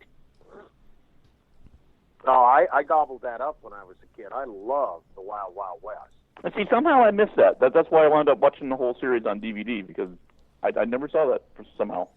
Well, I got to catch a few of those shows back in the 70s because they were doing syndication for a lot of shows. And I remember seeing, bits here and there. But, yeah, there was Wild Wild West was a great show. Wanted another show, and I'm jumping in here on this one. Lost in Space, they would replay that on Saturdays. And we would have I think they would do a sci-fi day where Saturdays were sci-fi and then Sundays were kung fu. So, yeah, that was some of my favorite days to tune in. Yeah, I've seen all of Lost in Space probably more than once. But it's been around pretty much my whole life. Speaking of which, Lost in Space, rebooted on Netflix, is coming out. Really? What? Yeah, I'm dropping bombs. What? Wow. We're learning a lot of stuff here tonight. Yeah, he knows everything about Netflix. It's a big universe out there, and I'm captain of the USS Netflix. I mean, Netflix is great because it's a great way for, I purposely will just not watch a show for the first season, and unless it's good. Mr. Robot's been good, and I got into that one real quick. But we have to wait for it like everybody else. But as far as affording me to do shows, and now Netflix is doing a lot of original programming, and they've got some great show like House of Cards has been really good. I've enjoyed that thing. Surlana got me involved in the Orange is the New Black, and then I abandoned the show. She abandoned the show, and so I'm left him hanging there. And but it's been some really good programming on Netflix, and so I've been I'm very pro Netflix. What I love about Netflix is that he loves Netflix, and he'll binge watch a show I have no interest in, and I can go do other things, and he doesn't care where I am or what I'm doing, and it really frees me up. She could basically turn her head, and then I know exactly where I'm at all times. Cool. I think what I'll probably do, they're going to broadcast the pilot episode for Discovery on CBS. Mm-hmm. Yes. So that'll be on broadcast television just to see how many they can hook. And so, of course, I'm going to watch it, obviously. But that will be what makes me decide one way or the other if I'm going to want to, pay the monthly fee. Mm-hmm. Oh, really? Yeah. being the old-fashioned guy that I am, that I like my broadcast television. I like to, schedule the time that I tune It's in not and, that I'm condoning crack or anything. It's like, here's a sample. Try it. And then that's the first sample's free. Yeah, the first sample is free. Yeah, we're going to figure out if it's a Ritz or a saltine, Oh, and Westworld, Dennis just reminded us, Westworld, is that going to be a series on Netflix too? No, I think that's on HBO or Showtime. It's either one or the other. But it looks phenomenal. I never saw the movie. Oh, God. I need to see the movie. The original. Oh, the movie's amazing. Yes. I wonder if they're going to cast the Yul Brynner's role.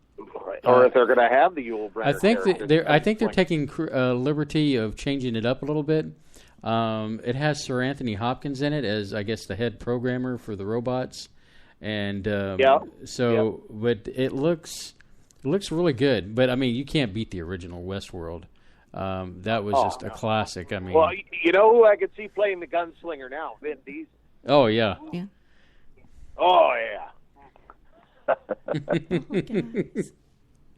But so did you have another question there? No, I'm trying to keep from devolving into Mystery Science Theater talk because I rarely have anybody to talk to about that. So yeah, she's already plucked my. You know, the funny thing about Surlana and I is that before she met me, I watched a lot of these shows unmistied. And so he's a fan of them already. So I kind of made fun of them on my own. I would have friends over the weekend, and we would like watch these terrible movies and make fun of them.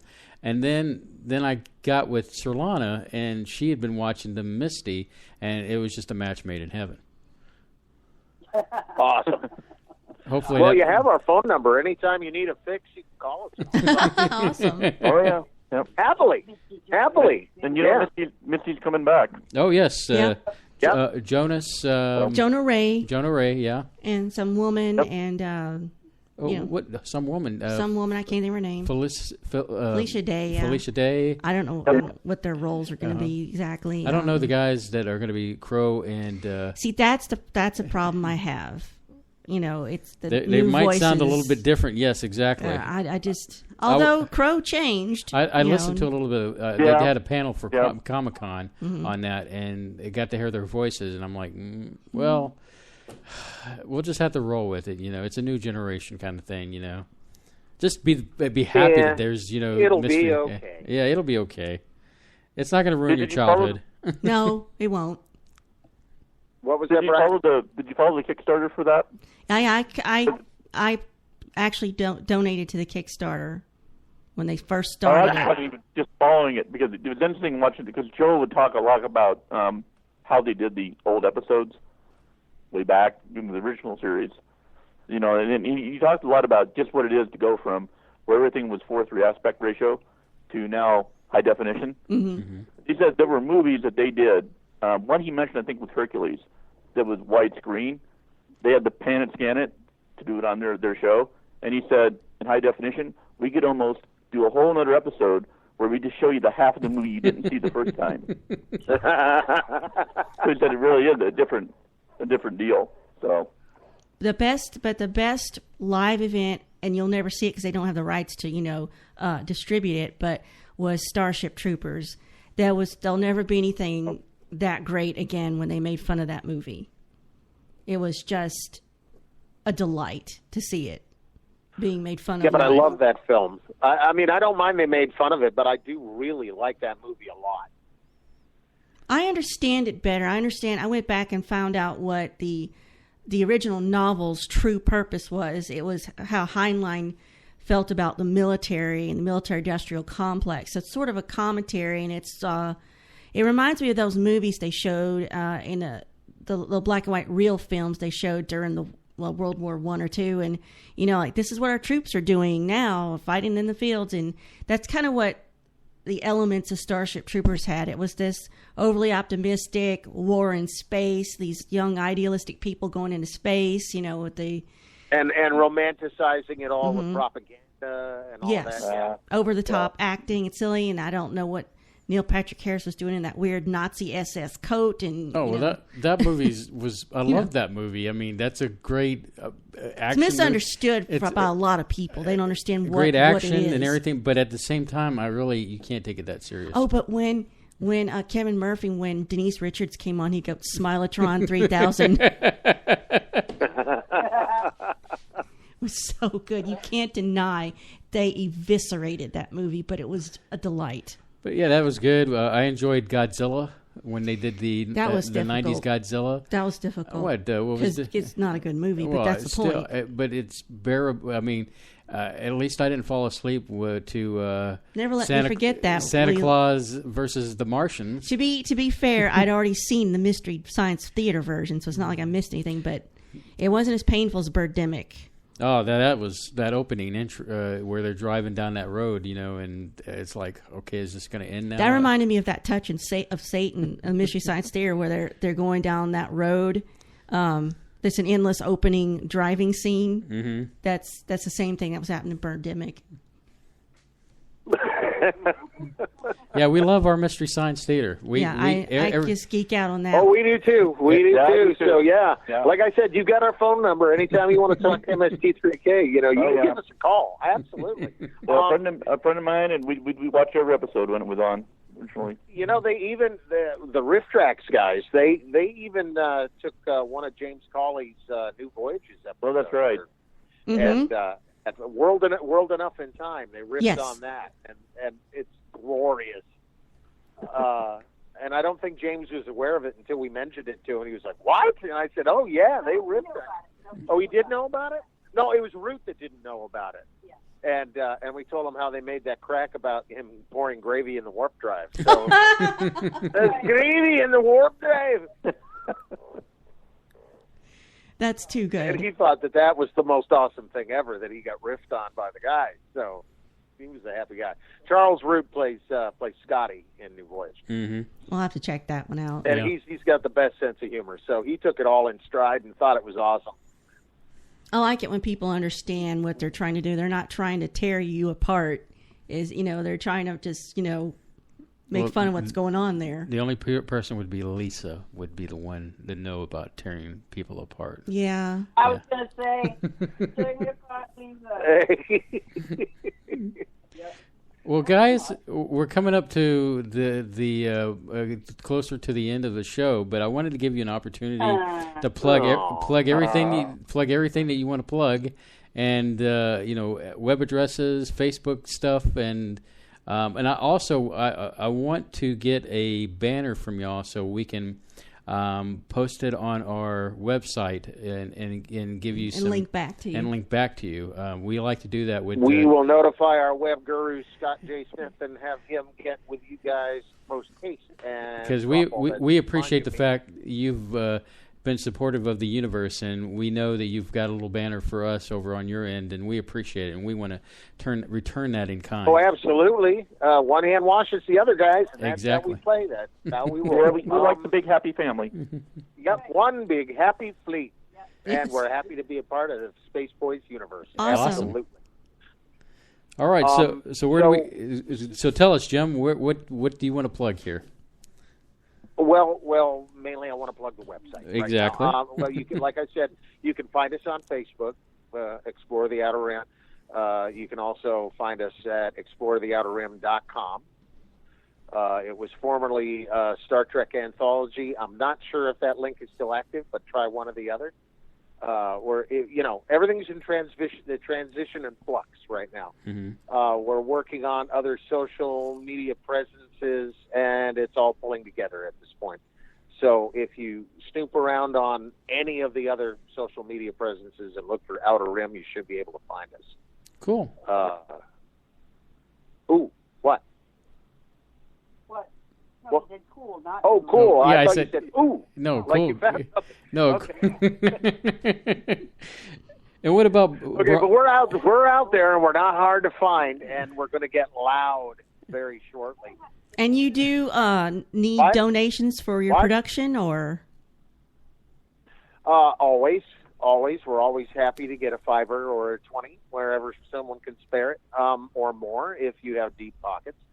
like I said, we need to get materials to build new set pieces, and we can always use more memory cards for our cameras, and we know there's that. always little this and that kind of stuff, materials to build props and makeup, and it all adds up eventually. And chocolate. And yes, chocolate. Craft services. You need money for Cadbury is craft always services. very nice. Oh, you gotta feed people. Whenever we Yep, have a shoot, you have I to. always make sure I have chocolate. Yeah, gotta have chocolate during a shoot. That's what keeps people happy. Chocolate and coffee. Chocolate and coffee. And then, Brian, if somebody wanted to reach out and communicate with you, do you have anything out there that they can do that to? Like a Twitter account? Or Well, I'm on Facebook myself, so Okay. if you search for my name, Bryan Covault. Can't get any better than that. I'm there.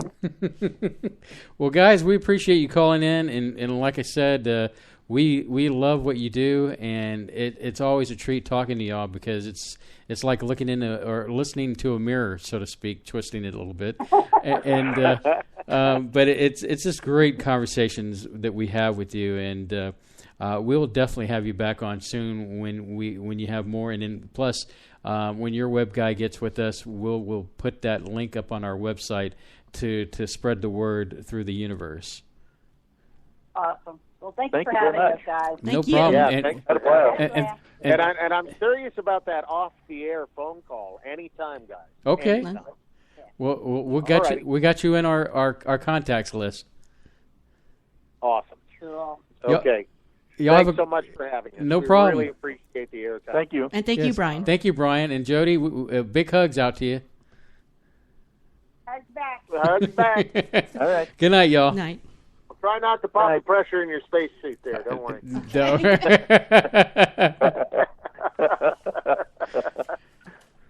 All right. Take care. Good night, everybody. Bye. Good night. All right, Jim and Jodi Bray, and then of course Bryan Covault.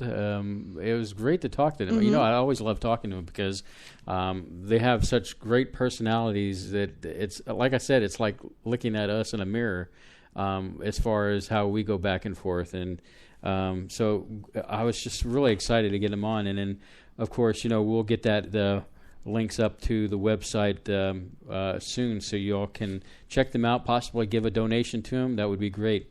You know, also, before we go tonight, I want to bring up something that our friend of the show, Solaris Blue Raven, Yes. has mentioned this weekend. She's got this video called Eye of the Remote, a Disclosure in Covert Technology. She blessed us with a copy of this DVD, and it is quite interesting, wouldn't you say, Surlana? Yes. I was like, my jaw was dropped, like somewhere in the middle of that video. Mm-hmm.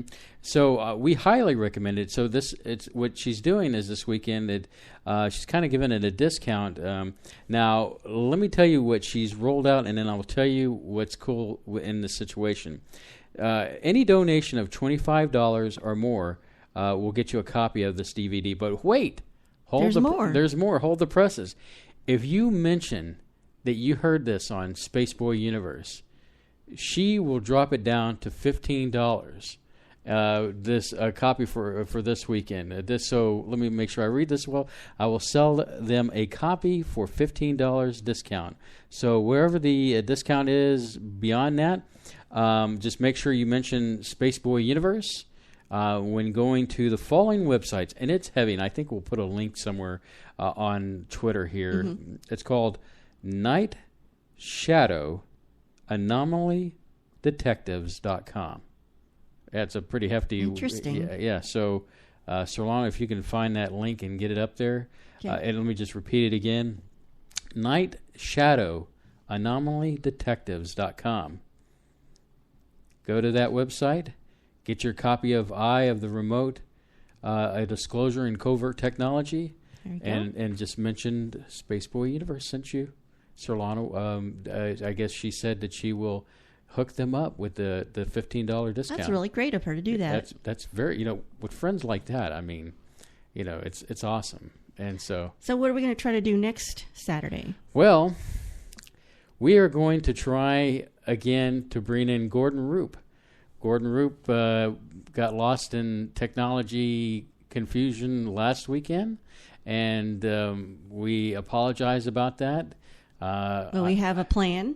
We do have a plan, and we hopefully are going to work with him tomorrow and see if it works. If it works great or works halfway decently, then we will be doing Jim Jones in Jonestown, the massacre that took place back in '78 on November 18th. Go figure. Your birthday. Yeah, my birthday. So it's one of those shows that, I've always been, okay, real quick, I know I'm making noise. I'm sorry. It's like, put that down. I got the nervous twitch going on. So it's kind of like goes back to the unsolved mysteries, or what was it? In Search of Mysteries. In search of. It's just in search of. Just in search of. So, yeah, the stories that would come out, and one of them was the Jim Jones thing. And I always found it interesting because, Leonard Nimoy would come on, and it was kind of spooky and everything. And it talked about, and this is a big thing back in the late 70s when all these people committed suicide. And this gave me an opportunity to delve deeper into it. I was sort of aware what this event was, but with him being on and him writing this publication about it, it gave me an opportunity to learn a lot more. And I couldn't believe something like this actually happened. And so, I mean, not to give too much away. Yeah, we'll talk about it. But it is a fascinating, interesting story. If you look at the psychology of it, mm-hmm. if you try to unravel the psychology of this man, it's probably impossible. Well, at the end of the day, it was tragic, mm-hmm. and it's just going to be a great show to tune in. Of course, with Gordon Roop, you never know which way the wind's going to blow, and hopefully he understands the wind has certain restrictions. But it will be a great show because there's a lot of Gordon Roop lovers out there, and when he comes on the show, it's always for a good show. Wouldn't you agree? Yes, it's never dull. Never dull. Never a dull moment. And then the upside, in 2 weeks, we're going to purchase a waffle maker. Yes, a waffle maker is on the list so that when we end the show, we treat our... Go to the kitchen and make waffles. Go in the kitchen and make waffles. I can hardly wait. And no, that's not a euphemism for something that's literal making waffles. Yes, it's, hello, babe. You want to make some waffles? I mean, never say that again. But what else do we have for housekeeping before we go? Hey, as always, if you want to recommend somebody for the show, let us know. Contact us at the SB Universe. We're always open for guests. I know that in a few weeks, I'm looking forward to Micah Hanks coming on the show on September 10th. That should be a pretty interesting show. I don't think I'm going to exclusively nail him down with ufology and stuff like that. He has got quite the range. We'll dive into Doctor Who and all sorts of cool little... I better get out an entire nail file kit. I'm doing get like salon kit in here. Yeah, Barrett. If you talk... Chicken and waffles. Doctor Who and zombies. Yeah, so that's going to be a good show. But going back is, and then of course Maker Faire will be in November 12th, and you can't get enough of this. If you're going to be in the Houston area, you'll be able to see us do the show live. Or you'll see Spaceboy do it live. It's not Spaceboy show anymore. It's Spaceboy and Surlana. I want to make sure people know that. It's a team effort here. Don't shrug your shoulders. Don't shrug your shoulders.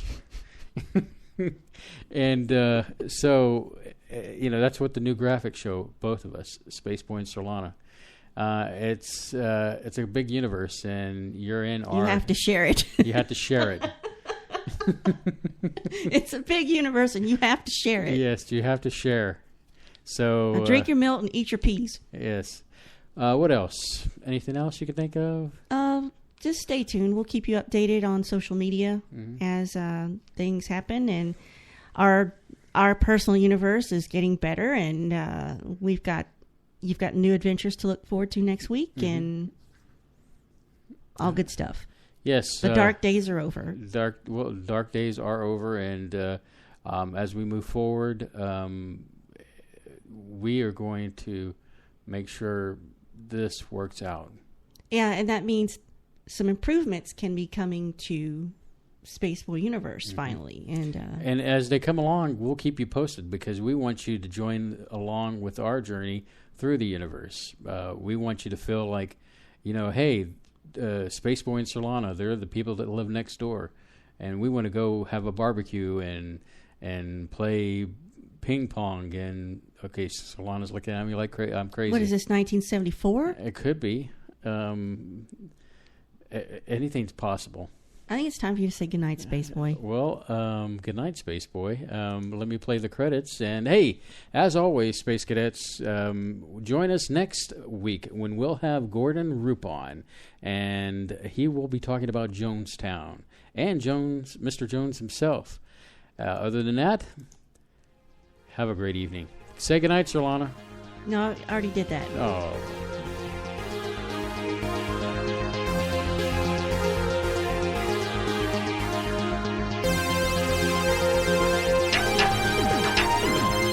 Spaceboy Universe is hosted by Spaceboy and Surlana. Executive producer is Surlana.